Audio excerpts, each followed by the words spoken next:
Estamos de volta com mais um podcast sem ponto final da Docton TV com um assunto polêmico, bebê reborn.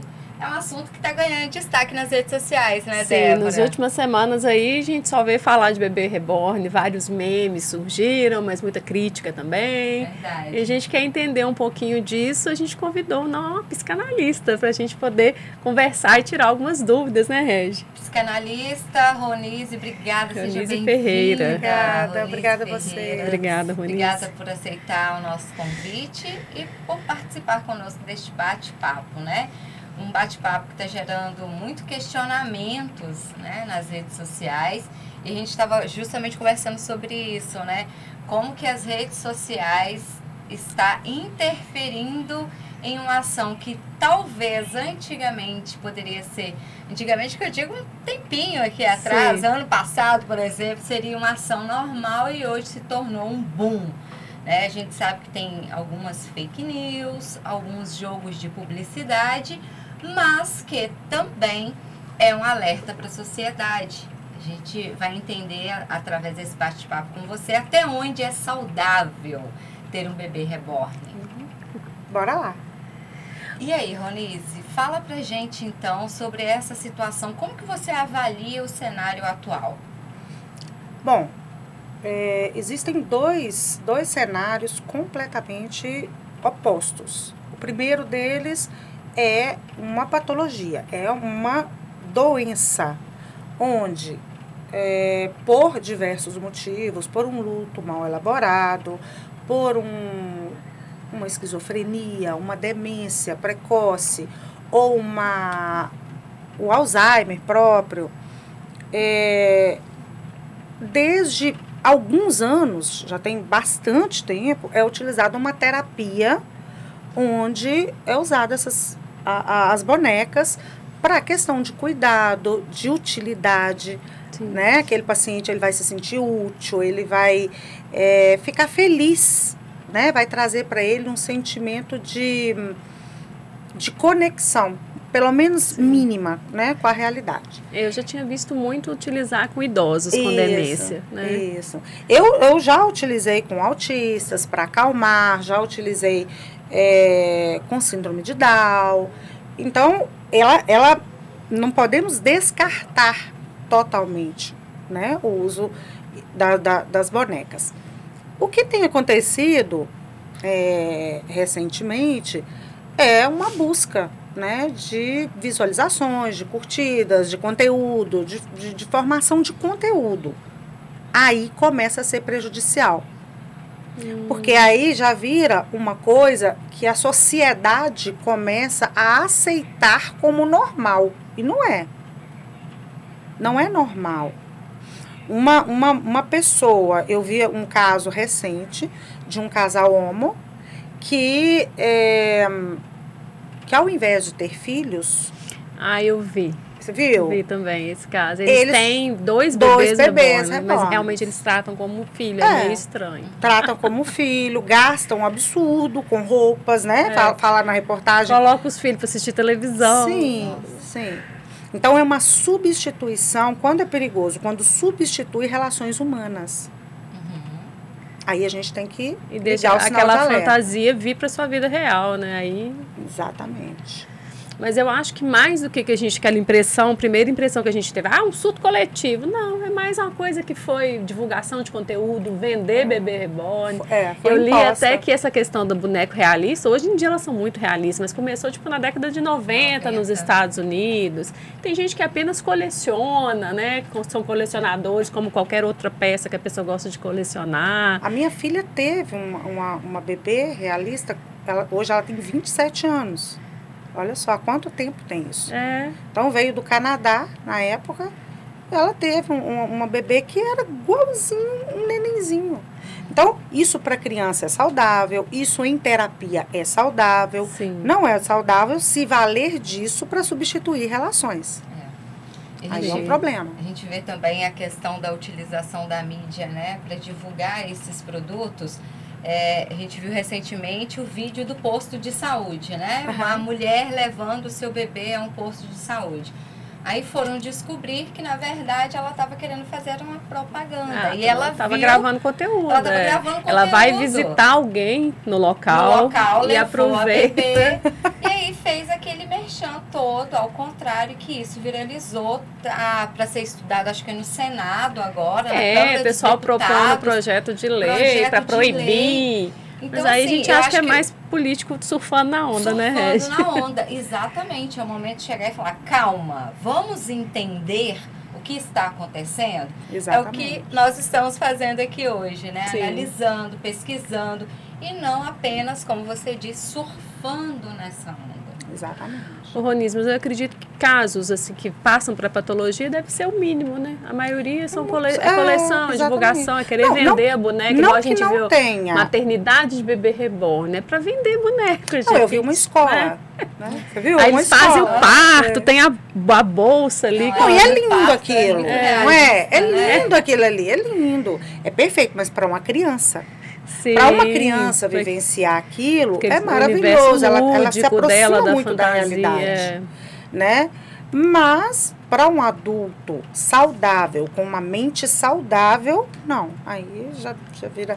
Mas para um produtor de conteúdo também acaba sendo normal, porque é uma ficção. Sim. Quando aquilo é encarado como realidade, muda de figura, né? Acende o alerta, né? Você falou que utiliza muito as bonecas na questão do autismo. A gente percebeu também que algumas mulheres adultas, quando elas adotam esse bebê reborn, é muito assim, para suprir uma perda, um luto ou um momento de infertilidade.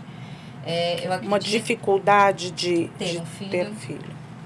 E é importante, assim, para essas pessoas que adquirem, né, a bebezinha, se policiar, né, Roniz? Porque deve ter uma linha muito tênue aí entre você adoecer e você saber esse sofrimento, né? E aí você adotar uma bebê, como que fica? E tem uma coisa que é muito adotar, pouco... Comprar, né, gente? E são caras, diga-se de passagem, caríssimas, né? Eu 3 a 15 mil. Tem bonecas de 1.000 e pouco, deve ser mais simples, mas chegam a valores tipo 15 mil reais.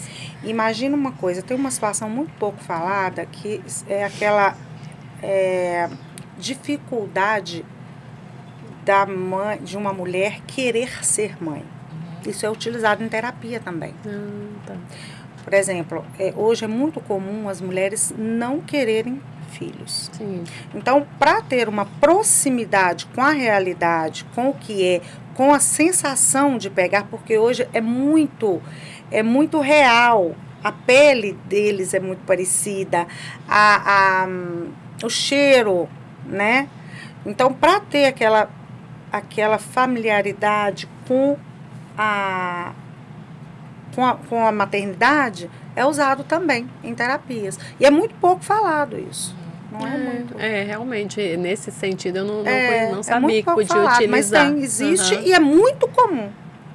Muito comum. Interessante, não sabia. E você estava vendo também, Débora, que tem uns bebezinhos que eles choram querendo comer, querem ir fazer xixi. Mas aí você já tem... Eu tive um boneco que fazia xixi, que chorava. E não era reborn, não. Da papinha, né? Eu tinha um bonequinho que você dava água e fazia xixi na mesma hora. Existem vários memes. E como, né, Ronise, que as redes sociais, mais uma vez, eu acho que a prova viva disso, como que as redes sociais influenciam no posicionamento, no pensamento de uma pessoa. E até no julgamento. Porque eu, por exemplo, no primeiro momento já estava julgando. Nossa, povo maluco, e a Débora, a gente né? tava Que assim, coisa sem noção. Assim? Mas depois que a gente foi entender, não, gente, isso é mais mídia, conteúdo. E vamos entender uma coisa também. Lembra da Bebê Alive? Quem lembra? Sim, a Bebê, eu já ouvi falar dela. Existia um canal no YouTube, que eu não sei se está ainda ativo, que era da que tinha um adulto o tempo inteiro brincando, como se ela fosse viva, né, a Bebê Alive, e ela ficava ali produzindo conteúdo também. E as crianças ficavam vidradas nisso.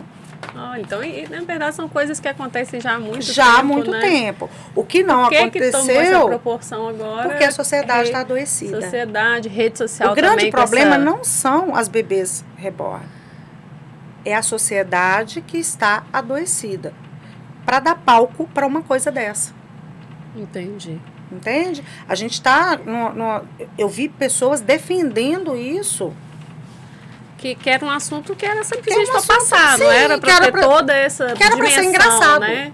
A gente viu todos os principais jornais do país falando sobre o bebê reborn, convidando especialistas, igual nós te convidamos aqui, porque o negócio tomou uma proporção muito grande. Imagina. Então, a gente vê o tamanho, para onde a gente está caminhando. O retrocesso que está sendo o uso de telas, né, excessivo, até para criança também. Porque como que cresce uma criança nesse contexto? Ela pensa o quê? Que ela não vai poder, não precisa ter filho, ela pode ter uma bebê reborn. Quem não tem aquela obrigação, né, do médico de verdade, de acordar de madrugada, exatamente, de trocar a fralda de verdade. Exatamente. Então, zero obrigação, né? Existe uma inversão de valores aí, bem oculta. Mas se você parar para analisar, é isso aí, o que eles também podem estar tentando vender, eu não sei se é né? década de 90, não lembro bem, que teve o tal do Tamagotchi, vocês lembram? Era ele tinha o bebê, você tinha que tomar conta dele. Tinha que tomar conta, senão ele morria. E era um jogo, tipo um joguinho. Era um joguinho. Era como se fosse um videogame bem pequenininho, manual, você tinha. E se você não alimentasse nos horários, você perdia o bichinho. Ele morria. Aí então são coisas que estão sempre acontecendo, né? De tempos banho, em tempos aparece algo assim. Nós tivemos um movimento desse, né, em questão de mães de pet, né? Sim, também aconteceu isso. Exatamente. A sociedade achou um absurdo. Foi. E hoje está natural. Mas ali a gente fala de ser vivo, né? Você está um ser vivo, que ser te dá um retorno tem, emocional. Exatamente. Né? Que sente de verdade, né? São seres sencientes, importantíssimos nesses processos terapêuticos, né? Que tem necessidades reais de médico veterinário, de dar comida, de cuidados higiênicos, né? Exato. Eu até vi um meme, tipo assim, agora eles vão deixar as mães de pet em paz. Agora vão brigar com as mães de boneco. Então, isso tudo que a gente percebe, né, Ronise, é uma grande manifestação novamente da mídia que a gente diz, as redes sociais, é a terra do sem dono ali que a gente diz. E é importante, eu vejo esse trabalho, né, que os órgãos de comunicação vêm fazendo, de proporcionar um canal de conhecimento, sabedoria e reflexão, né, para que eles possam refletir sobre o que realmente está acontecendo, né? Até onde é interessante o uso excessivo, né, das redes sociais. A gente vivencia isso constantemente. Não é Todos os dias. Se influencia um adulto facilmente, em geral uma criança. Olha, o maior problema da sociedade hoje são as facilidades que a internet nos trouxe. Por incrível que pareça. Antes, quando a gente queria fazer uma pesquisa, já teve Barça? Você já tivesse? Eu não sou dessa época, só ouvi falar. Eu fiz todas as minhas pesquisas de colégio na Barça. Não era? Então, assim, a gente precisava ter um investimento dos pais, uma boa vontade, porque não eram todos os pais, ou ir à biblioteca. Sim. Né? A gente tinha todo esse trabalho. Hoje a gente dá um Google. Os nossos filhos fazem isso. E eles não querem fazer nem isso mais. Hoje a gente agora tem uma enorme a inteligência artificial que vai te dar a resposta ali, sem ser nem... E a gente tem muitos casos de criança que acha difícil até isso. Que não quer fazer nem isso na escola. Então a gente tem que tomar muito cuidado e eu rebato mesmo com todo mundo. Gente, tirem as telas das crianças. Todo dia eu posto lá. Gente, hoje é um excelente dia para vocês tomarem as telas das suas crianças. Tirem as telas, dificultem um pouco, frustrem os filhos. Os especialistas estão falando isso o tempo todo, né? Tem que ter frustração, tem que ter não frustração, porque senão como é que vai virar? Que adulto vai ser esse? Antigamente o bullying era feito em casa, né? A gente já ia preparado para a escola. E hoje não. Hoje a gente tem esse medo do bullying como se isso nunca tivesse acontecido antes. Isso sempre aconteceu. Sim. A diferença é que as crianças antes, elas eram mais preparadas, viam como normal, às vezes, o que era normal, não estou defendendo o bullying, né? Mas às vezes coisas simples são vistas hoje como bullying. Eu acho porque elas tinham um processo de socialização muito maior, porque não tinha. Então elas sabiam talvez lidar melhor com aquilo ali. Não quando você entrava numa coisa realmente muito ofensiva, algo pesado, mas uma simples brincadeira, pela socialização, talvez ela conseguia driblar melhor. Exatamente. Né? Ela conseguia, hoje eles socializam muito pouco, né? Ela conseguia rebater Sim, o bullying. O bullying era rebatido. Você hoje fala de mim, eu falo de você e todo mundo vai embora para casa, no outro dia tá tudo bem. Hoje não. Hoje existe um sofrimento nisso muito grande. Sim. E um agravamento, né, dessa situação. Porque tudo que não é resolvido vai agravando. E vem muito também daquele desejo, né, do pai, do filho e do avô. Eu não quero que o meu filho sofra o que eu sofri. E aí chegamos onde estamos. A nossa geração passa por isso. A geração de 70 até 70, nós jogamos na rua, nós brincamos de bete, nós brincamos de pique-pega, nós brincamos de... elástico, belisca. De queimada, tudo na rua. Né? Hoje, quem brinca na rua? Não tem mais. E os pais nem podem até ter vontade, mas é perigoso, já não tem perigoso, como mais. Exatamente. Antigamente não tinha essa facilidade do veículo, como é hoje, ainda, da moto, então era mais tranquilo. Todas as pessoas se conheciam, né? Verdade. Aí vem a questão da acessibilidade e do descontrole, né? É complexo, gente. É complexo. A gente precisa acompanhar, estar bem preparado, ler muito a respeito, para ensinar os nossos filhos a pensar o que foi tirado esse direito deles. Hoje, eles não pensam. A maioria das crianças estão agindo no automático, dando Google para lá e para cá. Então, a nossa missão hoje é retornar ao ponto dessas crianças pensarem e decidirem de uma forma pensante e não como está sendo atualmente. E é interessante também que os adultos também não entrem de cabeça nessa nova onda dos adolescentes e das crianças. Sim. Que é o que nós percebemos também, né? O mundo tá diferente, então eu também vou entrar nessa barca aí, como a gente volta na questão dos bebês reborns, né? A falta, talvez, do interesse de ter contato real com responsabilidades. Só que aquela pessoa, ela sabe que aquilo, o que é real e o que é falso, né? Então, assim, o próprio adulto se enganar também é perigoso. E o cérebro em formação? O que uma criança de 7 anos está entendendo disso tudo? Verdade. Então, é muito importante que os adultos não dêem palco para essas coisas e expliquem de uma forma muito clara, né? O que é isso, o que é esse movimento, o que aconteceu, por que teve esse desdobramento, né? Para que a criança não substitua as relações. Porque senão ela aprende que é muito mais fácil. Né? Gente, mas é isso que a Roni está explicando. Então não é pra gente dar palco para os bebês reborns. Não, gente. Então rir disso, proporção que não era para ter tomado, né? Que o negócio é muito mais simples e cotidiano do que a gente imagina. O que vai passar por um caso realmente médico, são pouquíssimos casos, né? Que aí provavelmente as famílias devem conseguir identificar de uma forma fácil como até. É que a família vai? A família né? vai identificar muito. Qualquer pessoa identifica, não precisa ser um profissional.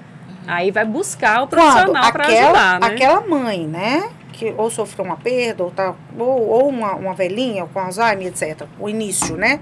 Quando ela começa a ficar sozinha com esse bebê e substituir tudo por este bebê, como a gente faz no início da maternidade, que a gente para a vida e fica ali com o bebê. Aí ela começa a fazer isso com uma boneca, aí sim, é hora de buscar ajuda profissional. Isso aí. Ronise, eu acho que esse assunto do bebê reborn ficou muito bem explicado.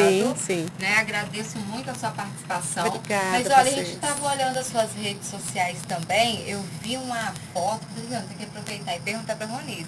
Você tá achando o quê? Nossa entrevistada já foi lá no SBT, né? Meu Deus! O Edson pediu até para perguntar como que foi lá, gente.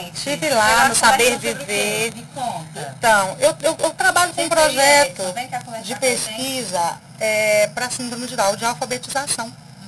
Olha, Então eu que estive bacana. lá apresentando esse projeto, foi bem legal, o pessoal de lá é muito bacana. Abriu assim um universo para mim, sabe? Foi muito bacana. E foi com esse intuito, de apresentar, né, esse projeto de alfabetização com 1 ano e 3 meses do síndrome de Down. E é uma grande dificuldade essa questão da alfabetização, Muito. né? Porque Sim. a alfabetização tem a ver com a inclusão, E que não existe que não existe. ainda, mas vai existir. Foi por isso que quando eu mandei para você aí, para você perguntar, porque eu sei do projeto, eu sei do trabalho da Ronise, né? Conheço a Ronise há um pouquinho de tempo aí. E aí as meninas não colocou isso no roteiro, então eu vou colocar isso no roteiro. Esse projeto tem que ser outro podcast. Até porque, Muito tipo assim, legal, ninguém a gente sabia, né, que aproveitar aquela semana saiu da uma síndrome de Down, caratinguense, a Ronise lá para o SBT, ficou lá hospedada para poder apresentar um programa, né? Foi ela e a Érica Nascimento, que você pode chamar a Érica para poder fazer um podcast justamente Para falar sobre esse projeto, tema específico. é. Eu acho que assim, tem muita coisa bacana que dá pra gente. E você desenvolve ele aqui com seus pacientes? Como é que como Sim, que é? se eu estou terminando a pesquisa, esse ano, se sim. Deus quiser, eu termino. E aí a gente vai lançar. E aí eu estou muito feliz porque foi promissor, foi de grande aproveitamento. Nós temos um caratinguense aqui que estava com 13 anos, com síndrome de Down, com 13 anos, não alfabetizado. Ele não conseguia, ele não tinha coordenação motora. Se entrar lá no perfil, você vai ver. Não tinha coordenação motora, não tinha... não conhecia as letras. Ele entrou sabendo a letra A, E e O. Eram as letras que ele sabia. Com 1 ano e 3 meses, ele já estava Poxa lendo vida, livrinho. Olha, que bacana. Isso para mim Nossa, foi é muito bacana. gratificante. Foi assim, se eu não conseguir alfabetizar mais ninguém na face da terra, se eu não tivesse conseguido, já teria valido a pena, sabe? Pela alegria dos pais dele e pela inclusão que isso traz. Né? Não, mas muito Isso bacana, traz. a gente precisa A mesmo leitura falar inclui, né? depois. Então, você já é convidada, É, né? Pro próximo nossa. podcast Bora. aí, nós vamos marcar. Você, a Érica, vamos fazer. Para lá. O Ronise, Só para encaixar nisso aí, a Ronise, ela recebe altos convites para participar de podcast fora de Caratinga. Ó, ela foi para Juiz de Fora para participar do podcast, ela foi convidada para o Rio de Janeiro, né? Agora tem outro convite para ficar em São Paulo. especialista, né? Que você ainda- eu tenho pouco tempo, a verdade é essa. E eu sou muito preguiçosa para viagem. Porque a ida e a volta me toma muito tempo. Tempo. Então, o que acontece? Eu acabo adiando, eu prefiro fazer aqui, local, porque aí é mais fácil, é mais rápido, mas a minha agenda é bem apertadinha, então eu tenho que deixar, e não é fácil a gente cancelar um horário com um autista ou um síndrome de Down. É verdade. Não é fácil não. Porque eles esperam. Eles esperam, E contam o com autista, aquilo. principalmente, ele tem essa questão do horário, da rotina. Eu sei que eu tenho uma prima que é psicóloga, ela fala que ela não consegue mudar os horários dos Não, pacientes muito autistas. difícil. Né? Muito difícil. Muito difícil. Vocês têm que avisar com muita antecedência, ter toda uma preparação, sabe? Porque eles se apegam ali àquele Sim. ambiente de tratamento e se divertem também. Né? Bacana demais. Então é isso. Então tem muita coisa boa ainda Muita pra gente coisa boa ouvir pra da gente Ronise conversar. ainda, né? Bora lá. Ronise, muito obrigada. viu? Obrigada a Obrigada vocês, pela sua tá? presença, Gratidão. pelo esclarecimento aí. Obrigada.